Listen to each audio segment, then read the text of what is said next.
The Great Hall of the Galactic Council was the largest room Danny Cole had ever seen. The ceiling rose so high that clouds formed near the top. Thousands of seats filled the circular chamber, and in those seats sat creatures from every corner of the known galaxy. Danny stood at the center of the floor with his two teammates. Amy Torres was on his left, her dark hair pulled back tight. Ryan Mitchell stood on his right, nervous sweat on his forehead. They wore simple gray uniforms with the Earth flag on their shoulders. Around them, the aliens whispered and pointed. Some laughed. Others shook their heads. Danny understood why. Humans were new to the galaxy. They had only discovered faster than light travel 5 years ago. They had no great warships. They had no powerful weapons. They had no natural armor or claws or poison. To the older species of the galaxy, humans looked like children playing dress-up. The council speaker, a tall being made of living crystal, raised one glowing arm. The hall fell silent. "We will now hear from the human delegation," the speaker announced. "They wish to join the Galactic Military Alliance." Laughter erupted from several sections of the hall. Danny kept his face calm. He had expected this. "Speak, humans," the speaker said. "Tell us what you offer." Danny stepped forward. He had practiced this speech 100 times on the long journey here.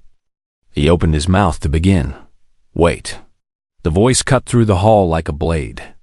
Every head turned toward the Velthary section, where a tall female warrior was rising from her seat. Her scales shimmered silver and blue under the lights. Her eyes were gold and sharp. She wore battle armor covered in strange markings and old scars. Danny knew who she was. Everyone knew who she was. Commander Zarakith of the Velthary Empire. The greatest warrior in 12 star systems. She had killed more enemies than most armies. She had never lost a battle. She walked down from her section and approached the human delegation. She was 2 heads taller than Danny. Her clawed feet clicked on the stone floor.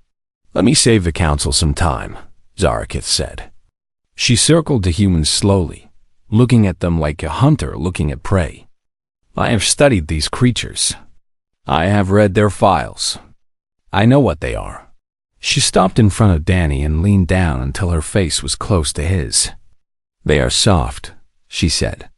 "Their skin tears easily. Their bones break under simple pressure.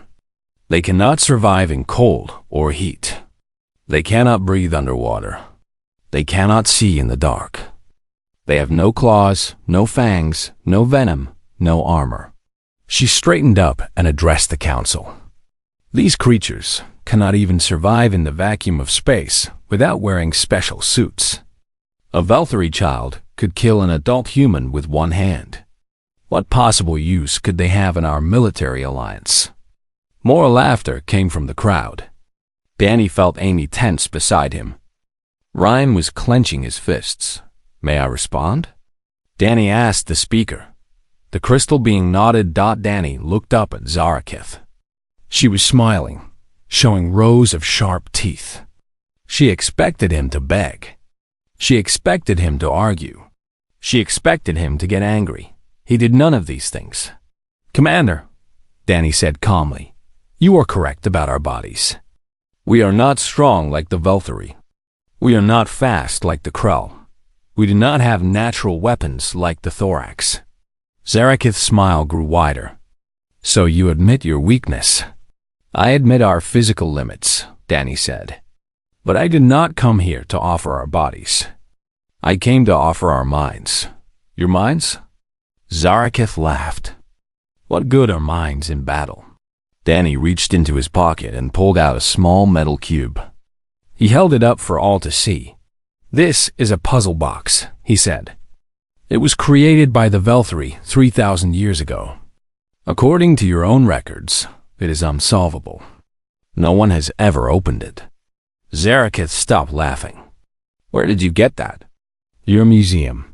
We asked permission to borrow it." Danny tossed the cube to Amy.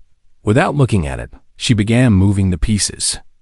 Her fingers flew across the surface. Click, click, click. The whole hall watched in silence. 30 seconds later, the cube opened. A small light glowed inside. The hall erupted in shocked voices. Zarakith stared at the open cube with wide eyes. Impossible, she breathed. Not impossible, Danny said. Just difficult. Amy solved it on the flight here. It took her 3 hours. She says she could do it faster now. Ryan stepped forward. He held up a small tablet. I have here the design for a shield generator, he said. It uses 1/4 of the power of your current models, but provides twice the protection. I designed it in 2 weeks after studying your technology. Danny spread his hands. We are weak, Commander. You are right about that. We cannot fight like you. We cannot survive like you.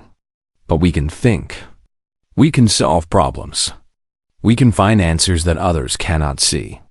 And we never, ever give up. Zarakith stared at him for a long moment. Then she threw back her head and laughed. Pretty words, she said. Pretty tricks. But war is not about puzzles and shields. War is about blood and pain and death. When the Hollow Ones come for you, when their ships surround your home, when death is staring you in the face, your clever minds will not save you. She turned and walked back to her seat. My vote is no, she announced. Humans have nothing to offer us. They will die in the first real battle they face.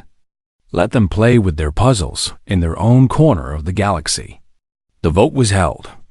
It was close, but in the end, the council decided to give humans a trial period.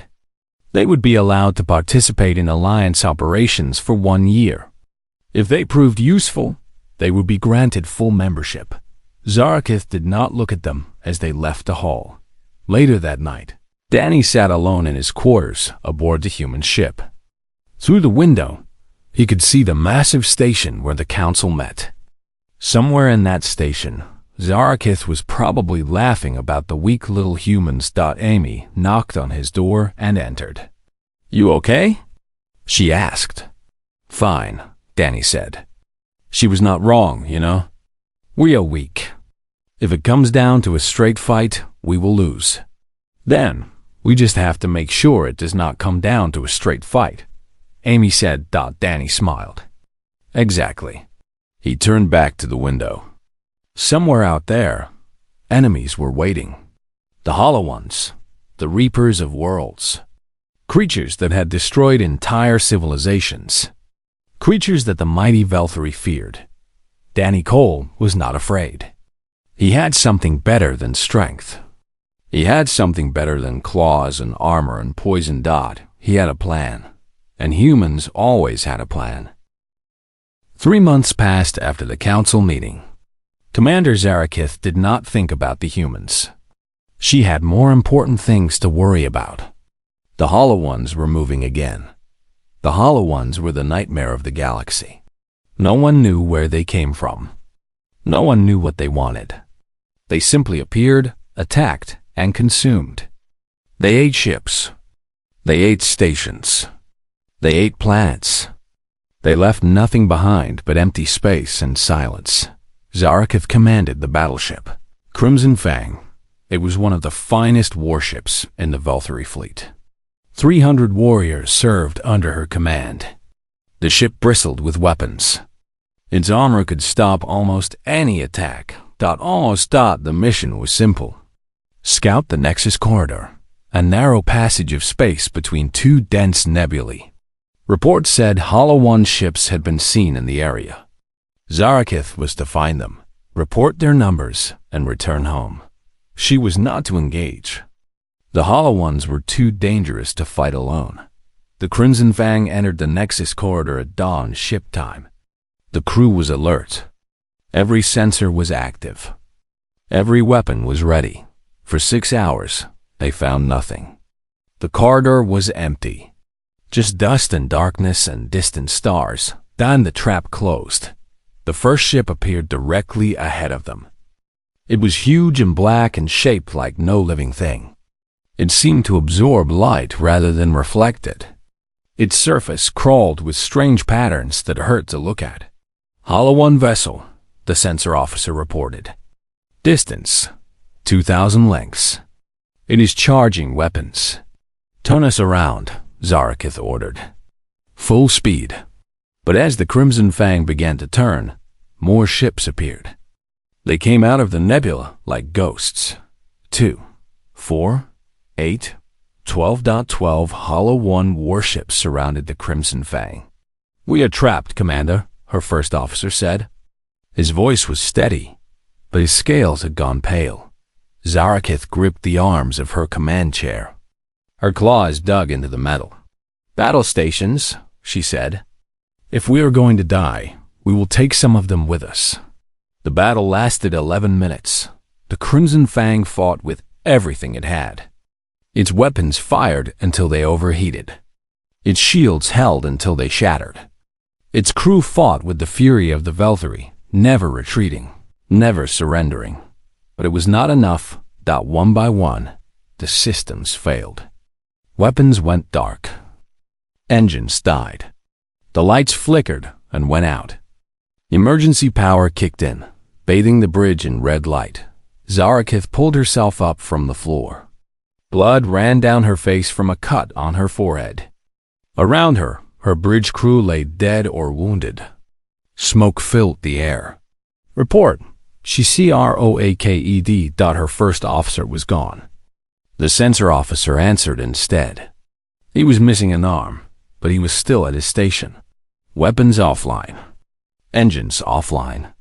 Shields gone. Hull breaches on 12 decks. Casualty count. Commander, we have lost half the crew. Zarakith closed her eyes. This was it. This was how she would die.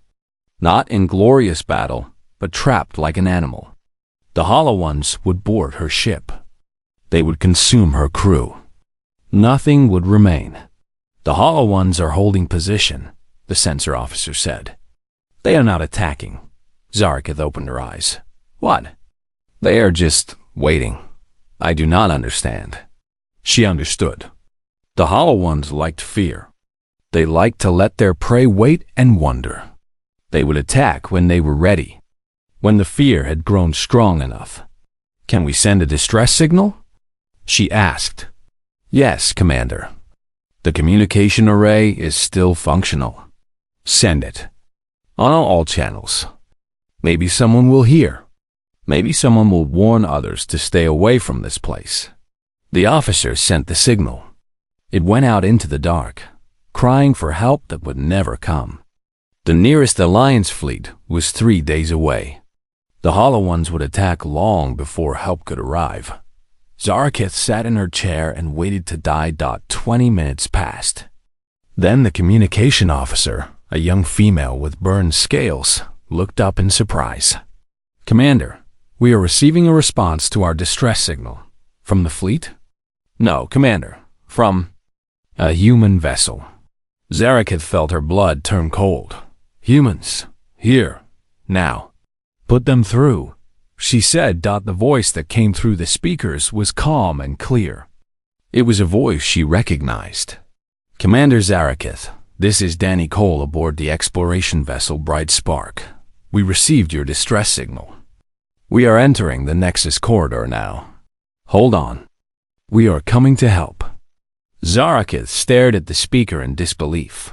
Human, she said. Do you know what you are flying into? There are 12 Hollow One warships here. My battleship, with 300 warriors and 50 heavy weapons, could not defeat them. You are in a tiny exploration vessel. You will die. Probably, Danny said. But you need help. So we are coming. You are insane. We are human. Sometimes that is the same thing. The communication cut off. Zarakith turned to her sensor officer. Find that ship. The officer worked his console with his remaining hand. I have it, Commander. It is small.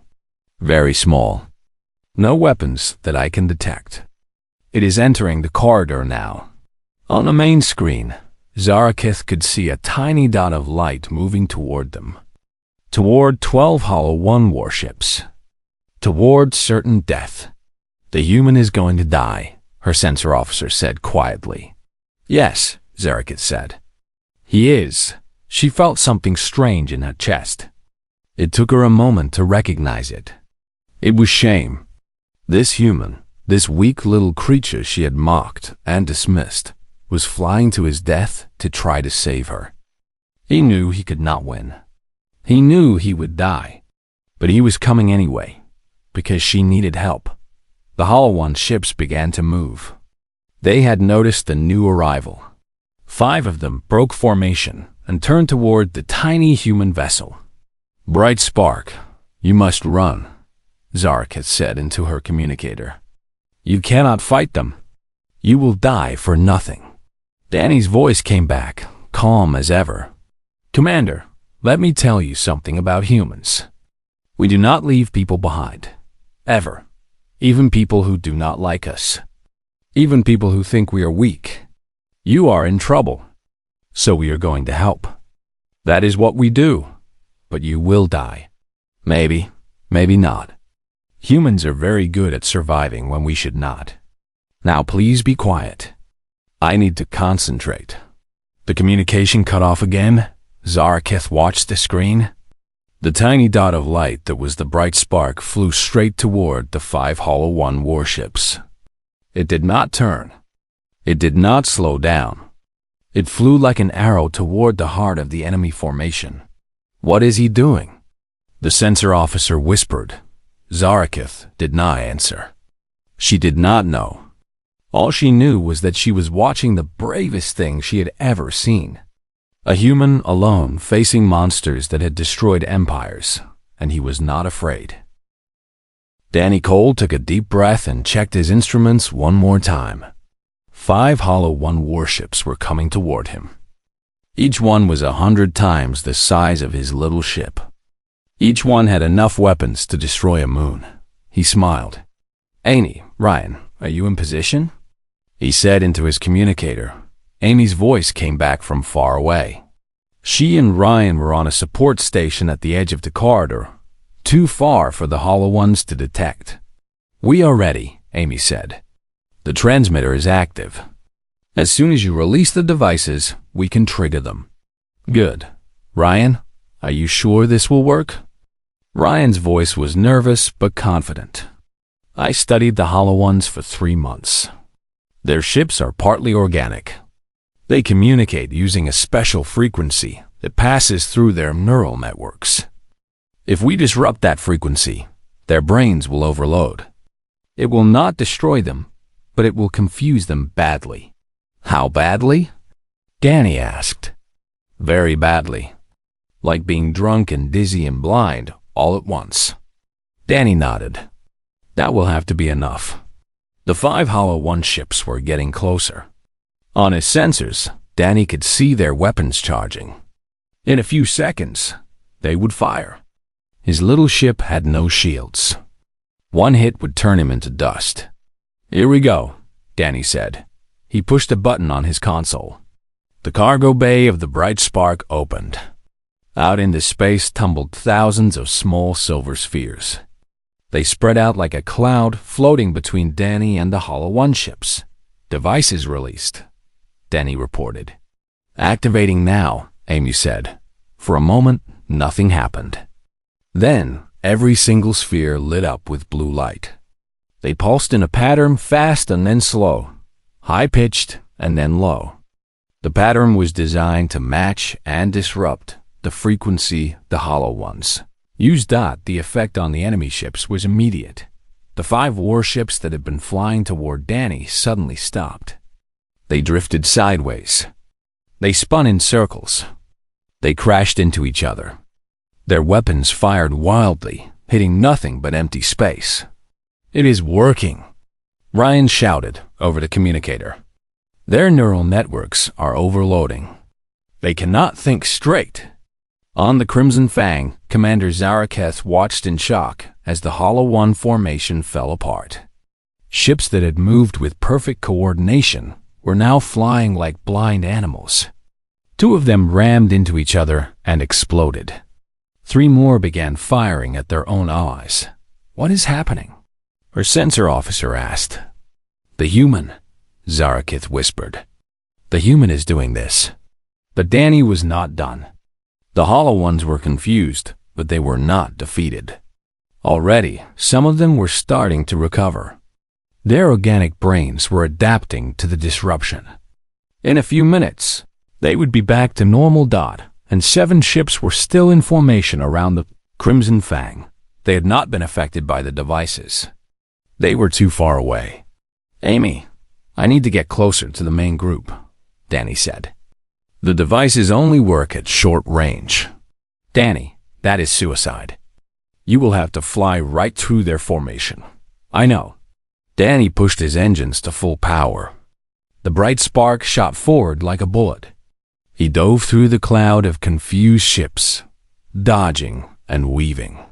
A weapon blast passed so close to his hull that he could feel the heat. Another missed him by inches. He was through. The main group of Hollow One ships was ahead. 7 massive warships surrounding the crippled Crimson Fang like wolves around a wounded deer. Danny released more devices. The cloud spread out toward the enemy ships. "Triggering second wave," Amy said. The blue light pulsed again. 4 of the 7 ships immediately went crazy. They spun and crashed and fired at nothing. But 3 of them held together. Their organic brains were stronger. They fought through the confusion, and one of them turned toward Danny. "He's coming for you," Amy said, her voice tight with fear. Danny saw it on his sensors. The largest Hollow One ship, the command vessel, was breaking away from the others. It was coming straight for him. Its weapons were glowing with deadly energy. "Danny, run!" Amy screamed, but Danny did not run. If he ran, the command ship would recover.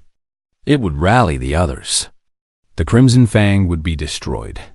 300 Velthari would die. He could not let that happen. "Ryan," Danny said calmly, "I need you to do something for me." "Anything," Ryan said. "Take care of Amy. She's going to be very angry with me." "Danny, what are you doing?" Danny did not answer.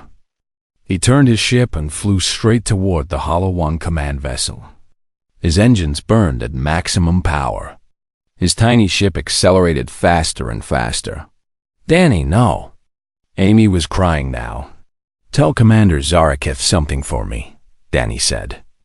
"Tell her that humans are not weak. Tell her that we do not leave people behind. Tell her that we would rather die than abandon someone who needs help.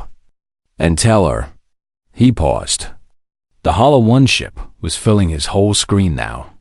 Its weapons were charging to fire. "Tell her that I hope she learns something from this. I hope she learns that strength is not just about muscles and claws. It is about heart. It is about will. Will. It is about being willing to give everything for what you believe in." The Hollow One fired. Danny fired too. Not a weapon, but his ejection pod. It shot out of the bottom of the bright spark just as the tiny ship slammed into the Hollow One's weapon array. The explosion was blinding. The bright spark was gone, vaporized in an instant. But it had done its job. The Hollow One's weapons were destroyed. The blast ripped through its organic systems.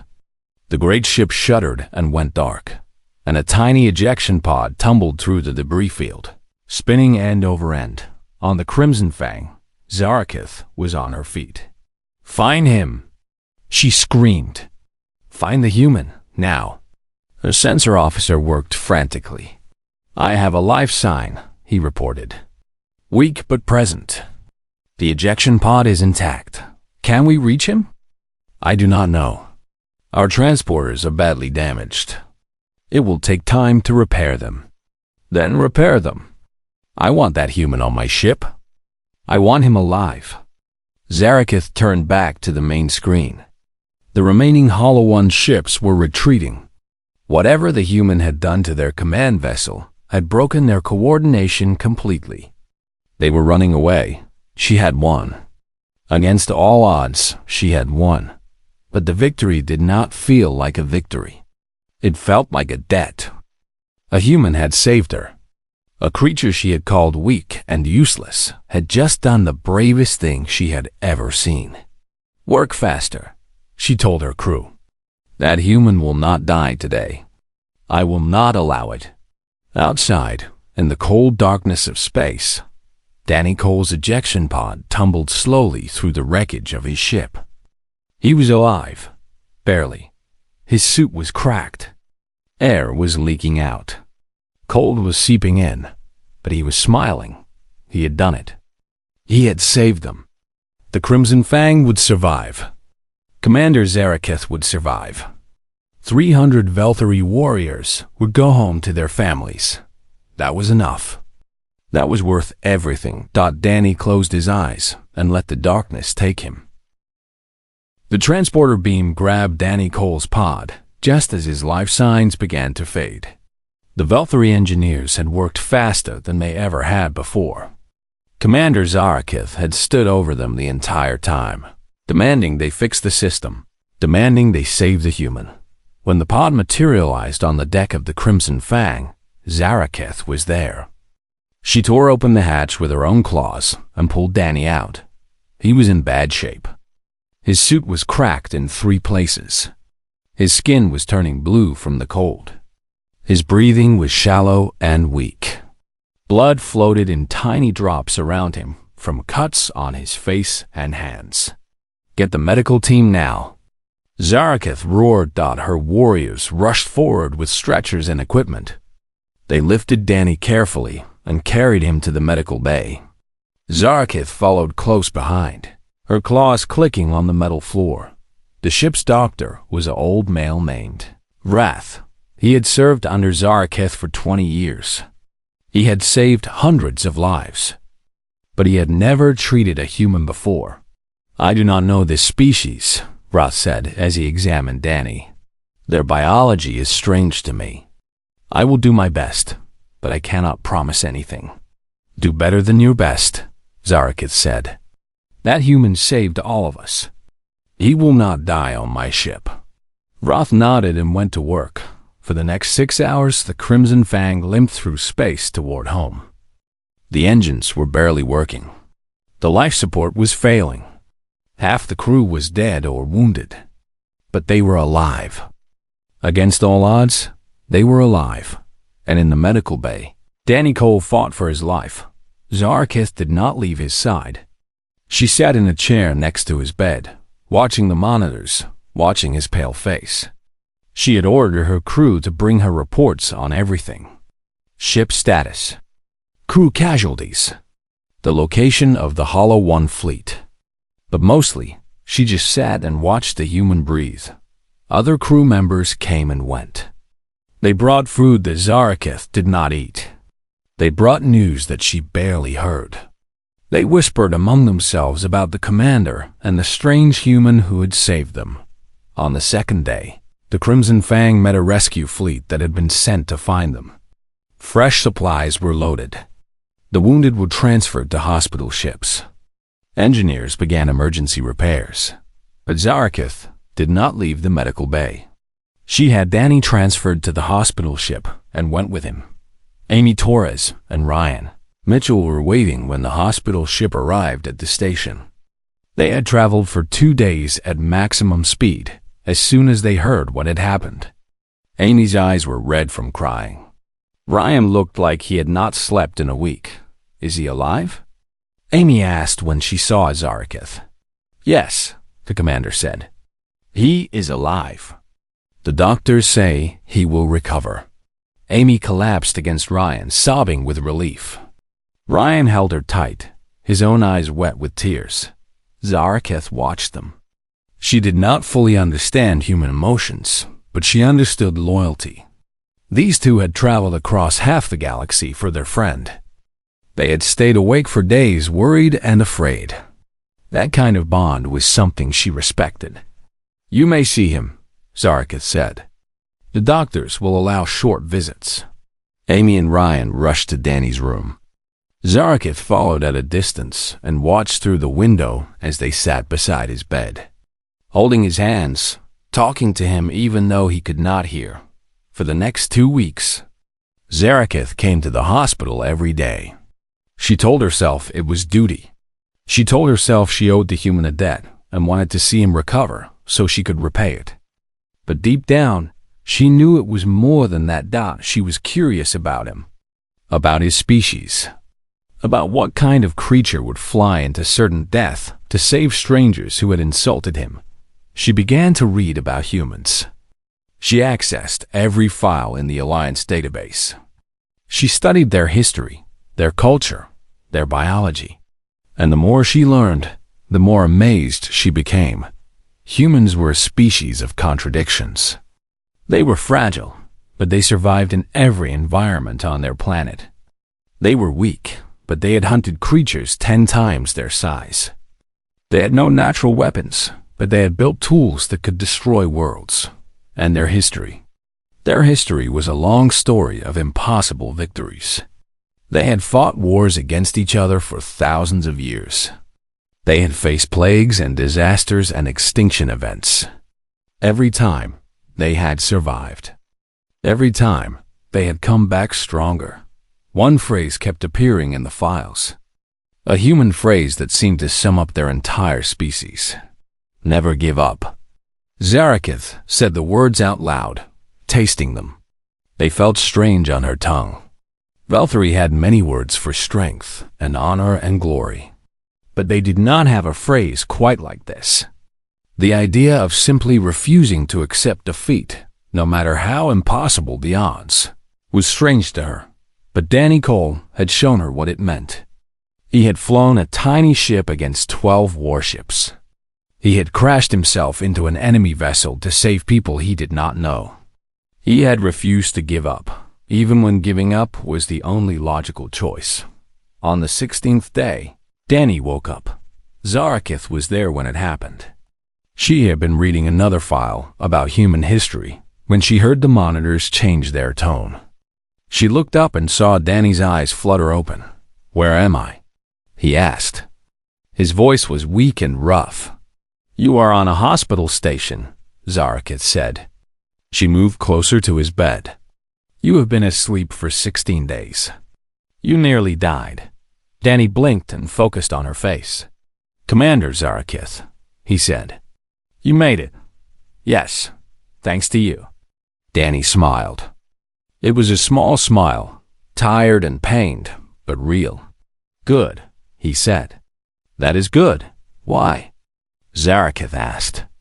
The question had been burning in her mind for 16 days. "Why did you do it?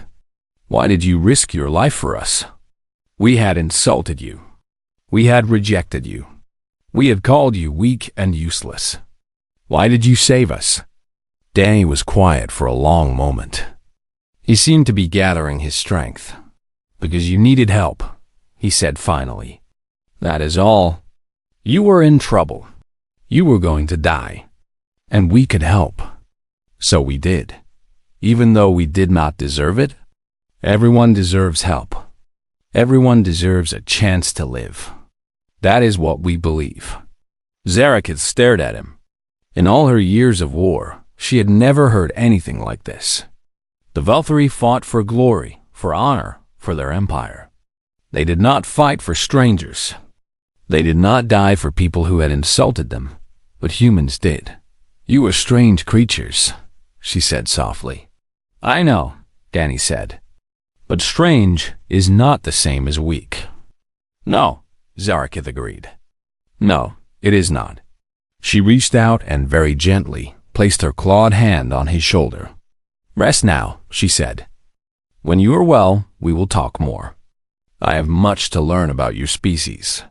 Danny closed his eyes and drifted back to sleep. Zarakith stayed beside his bed, watching him breathe, thinking about everything she had learned. She had been wrong about humans. So very wrong, and she intended to make things right. Danny Cole recovered slowly over the next month. His body had been badly damaged by the cold and the crash. The doctor said it was a miracle he had survived at all.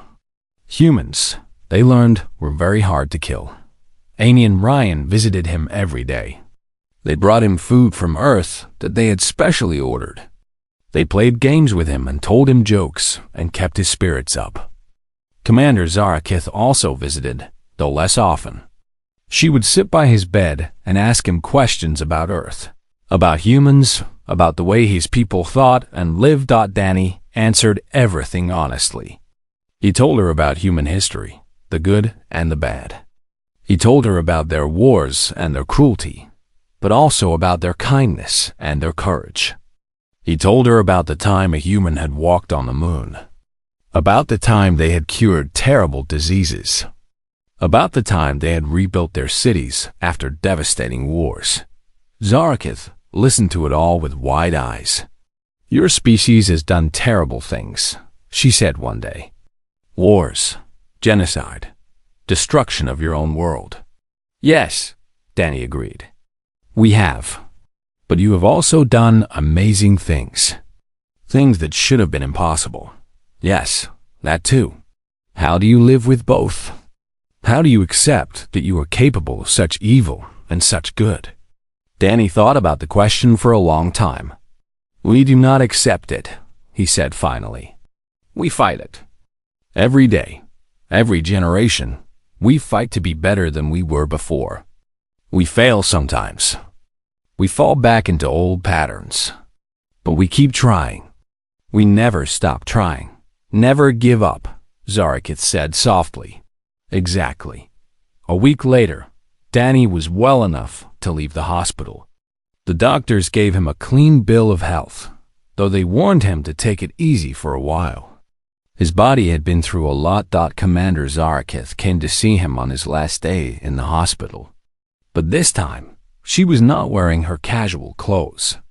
She was dressed in full ceremonial armor, the ancient battle plate of her ancestors, the armor that was only worn during the most sacred Velthari rituals. Danny stared at her. The armor was beautiful and terrifying at the same time.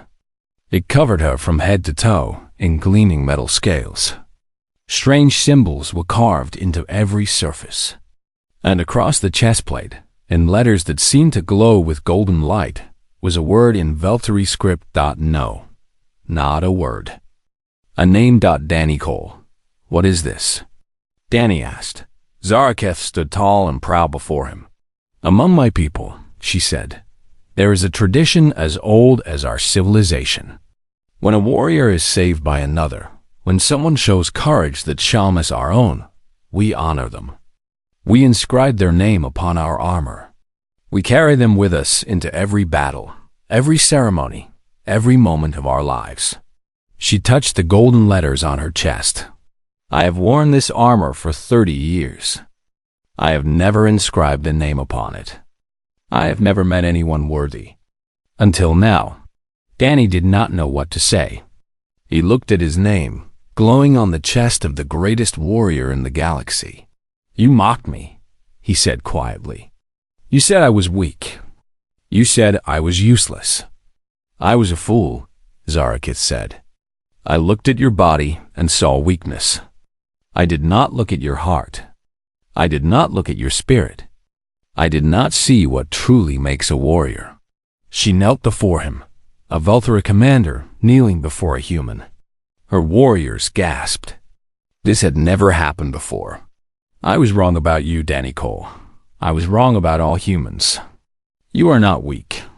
You are something far more dangerous. You are relentless. You are stubborn. You refuse to accept defeat, even when defeat is certain. You fly into fire to save strangers. You give everything for what you believe in." She looked up at him with golden eyes. "The Hollow Ones have destroyed 100 civilizations. The Velthari have barely survived against them. But I do not think the Hollow Ones have ever faced anything like humans. I do not think they understand what it means to fight a species that simply refuses to die." Danny reached down and helped her to her feet. "We are going to need allies," he said. "We cannot beat the Hollow Ones alone." "You will have allies," Zarakith said. "I have spoken to the Galactic Council. I have told them what you did. I have told them what I learned." She smiled, showing her sharp teeth. The vote was unanimous. Humanity has been granted full membership in the Galactic Military Alliance. Not as support, not as assistance, as partners, equals. Danny felt his heart swell. 3 months ago, he had stood before the council and been laughed at. Now, because of one act of courage, everything had changed. There is more, Zarakith said. The Alliance wants to create a new type of unit. A mixed unit of humans and other species. Humans to think, to plan, to solve problems. Others to fight, to protect, to support. The best of every species, working together. Who will command this unit? Danny asked. Zarakith's smile grew wider. We will, both of us. Human creativity and Veltari strength. Together. Amy and Ryan appeared in the doorway. They had been listening. Does that include us? Amy asked. Yes, Zarakith said. Danny has told me about your abilities. The puzzle. The shield design. We need minds like yours. Ryan grinned. So we are finally getting some respect around here. You earned it, Zarakith said. All of you. The news of what had happened in the Nexus corridor spread across the galaxy like wildfire. Every species heard the story of the human who had charged into a fleet of hollow ones, with nothing but a tiny ship and a handful of strange devices. Every species heard about the Veltari commander, who had inscribed a human name on her armor. Other warriors began to do the same. On 100 worlds, soldiers and fighters and protectors added human names to their armor, their weapons, their ships. Humans who had helped them. Humans who had saved them. Humans who had shown them what courage really meant. And the hollow ones noticed that they had destroyed civilizations that fought with strength. They had consumed empires that relied on power. But they had never faced an enemy quite like this. An enemy that did not fight fair. An enemy that thought differently. An enemy that simply refused to give up. The war was far from over. The hollow ones were still out there, still hungry, still dangerous. But for the first time in centuries, the galaxy had hope, because the humans had come. And humans never stopped fighting. Danny Cole stood on the bridge of the new flagship, looking out at the stars. Zarakith stood beside him, her armor gleaming with his name. Amy and Ryan were at their stations, ready to face whatever came next. Are you ready? Zarakith asked. Danny smiled. We are humans, he said. We are always ready. The ship jumped into hyperspace, carrying hope into the darkness and across the galaxy. In ships and stations and cities on 1,000 worlds, beings of every species looked up at the stars and remembered the name of the human who had taught them what it meant to never give up. Danny Cole, the human who had proven that strength is not in the body. It is in the heart. And in the heart, humans were the strongest species of all.